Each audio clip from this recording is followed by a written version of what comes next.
Breaking చూస్తున్నాం. తిరుమల లడ్డు వివాదంపై రంగంలోకి దిగేసింది SIT team. Guntur range IG Sarvashreshtha Tripathi ఆధ్వర్యంలో 9 మంది సభ్యులు తమ పని మొదలు పెట్టేశారు. అందులో భాగంగా సిట్ బృందం ఇవాళ తిరుపతికి వెళ్లనుంది. తిరుపతిలో భేటీ అయిన తర్వాత విచారణకు సంబంధించిన పలు అంశాలపై చర్చించనుంది.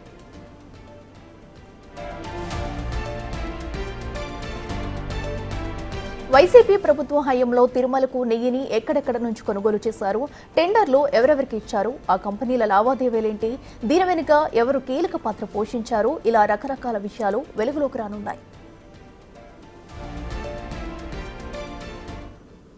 ఇదే అంశానికి సంబంధించి మరింత సమాచారం మా ప్రతినిధి దామోదర్ లైవ్ లో అందిస్తారు. దామోదర్, చెప్పండి. అయితే ప్రస్తుతం ఏపీలో ప్రధానంగా కీలకంగా ఉన్న సమస్య అయితే తిరుమల తిరుపతిలో లడ్డు కల్తీ వ్యవహారం అయితే మరి దీనికి సంబంధించి కూడా విచారణ చేపట్టేందుకైతే సిట్ బృందం ఈ రోజు నుంచి రంగంలోకి దిగనుంది.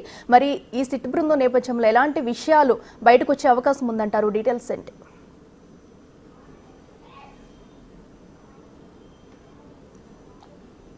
అఖిల, ప్రపంచవ్యాప్తంగా ఏదైతే హిందూ సమాజంలో కలకలం రేపిన ప్రసాదాల్లో నెయ్యికి సంబంధించిన కల్తీ వ్యవహారంపై సిట్ తన కార్యక్రమాలను ఇప్పటికే ప్రారంభించింది. విచారణ ముఖ్యంగా ఏదైతే క్షేత్రస్థాయిలో తిరుపతి అడిషనల్ ఎస్పీ వెంకట్రావుతో పాటు అదేవిధంగా గతంలో ఇక్కడ తిరుమలలో పనిచేసిన 2 టౌన్ సిఐ సత్యనారాయణ, ప్రస్తుతం కల్లూరులో పనిచేస్తున్న సూర్యనారాయణలను స్థానికంగా ఉన్న అధికారులుగా నియమించారు. వీరు ఇప్పటికే తమ కార్యక్రమాలను ప్రారంభించారు. రాష్ట్ర స్థాయి సిట్ ఇన్ఛార్జిగా ఉన్న సర్వశ్రేష్ఠ త్రిపాఠితో పాటు అదేవిధంగా ఏదైతే కడప కలెక్టర్ హర్షవర్ధన్ రాజు కూడా ఫాలోఅప్ చేస్తున్న పరిస్థితి. మరోవైపు గోపీనాథ్ జెట్టి ఇక్కడికి రానున్నట్లు సమాచారం. మొత్తం మీద అయితే ఏఎస్పీ వెంకట్రావు నేతృత్వంలోని బృందం ఇప్పటికే పూర్తి స్థాయిలో ఆధారాలు సేకరించినట్లు సమాచారం. ముందుగా అందుకే ఏదైతే ఏఆర్ డైరీ పైన తిరుపతిలోని ఈస్ట్ పోలీస్ స్టేషన్లో కంప్లైంట్ ఇప్పించడం, కంప్లైంట్లో కూడా పూర్తిగా 5 పేజీల కంప్లైంట్లో పూర్తి స్థాయిలో ఎందుకు కంప్లైంట్ ఇవ్వాల్సి వచ్చింది, నిబంధనలు ఎక్కడెక్కడ ఏదైతే ఏఆర్ కంపెనీ విస్మరించింది,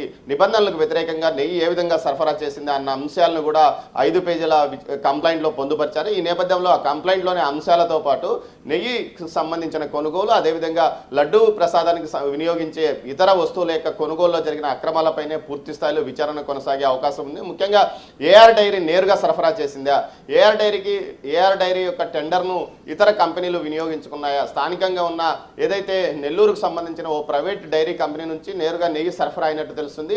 ఆ ప్రైవేట్ డైరీ కంపెనీ వైసీపీకి నాయకులకు సంబంధించిన అనుమానాలు కూడా వ్యక్తమవుతున్న నేపథ్యంలో ఆ కంపెనీ నుంచి ఎంత నెయ్యి వచ్చిందన్న విషయాలను కూడా ఆరా తీయడానికి పోలీసులు సిద్ధమయ్యారు, సిట్ అధికారులు సిద్ధమయ్యారు. మొత్తం మీద సిట్ తన పనిని ఇప్పటికే ప్రారంభించిన నేపథ్యం అధికారికంగా సిట్టులో ఉన్న ఏదైతే ఏఎస్పీ వెంకట్రావుతో పాటు ఇటు సిఐలు ఇద్దరు తమ పనులను ప్రారంభించారు. అంతేకాకుండా ముఖ్యంగా సిట్టు వేసిన నేపథ్యంలో పూర్తి స్థాయిలో అక్కడ ఏదైతే జూన్ 2024 జూలై నెలలో ఎన్ని లారీల ఎన్ని ట్యాంకర్ల నెయ్యి ఇక్కడికి చేరుకుంది, ఎంత వినియోగించారు అన్న అంశంతో పాటు అటు ఎన్డీడీబీ ఇచ్చిన నివేదికలో ఏమి ఉన్నది తేడా, అదేవిధంగా మైసూర్ ఎన్ఎల్ఆర్ఎల్ ల్యాబ్ ఇచ్చిన నివేదికలో ఉన్న తేడాలను కూడా పరిశీలిస్తారు. దీంతో పాటు క్షేత్రస్థాయిలో ఎవరు ఈ వస్తువులను కొనుగోలు చేయడానికి గ్రీన్ సిగ్నల్ ఇచ్చారు, దీంతో పాటు పర్చేసింగ్ కమిటీలో ఉన్న అప్పటి టీటీడీ పాలక మండలి సభ్యులు ఎవరు, వీరితో పాటు ముఖ్యంగా ఇటు పోర్టు కార్మికులను కంప్లైంట్ ఇచ్చినప్పటికీ ఎందుకు పట్టించుకోలేదు అన్న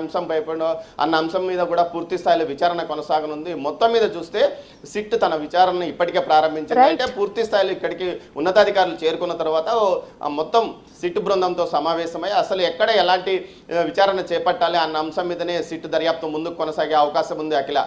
రైట్ దామోదర్, థ్యాంక్ యూ.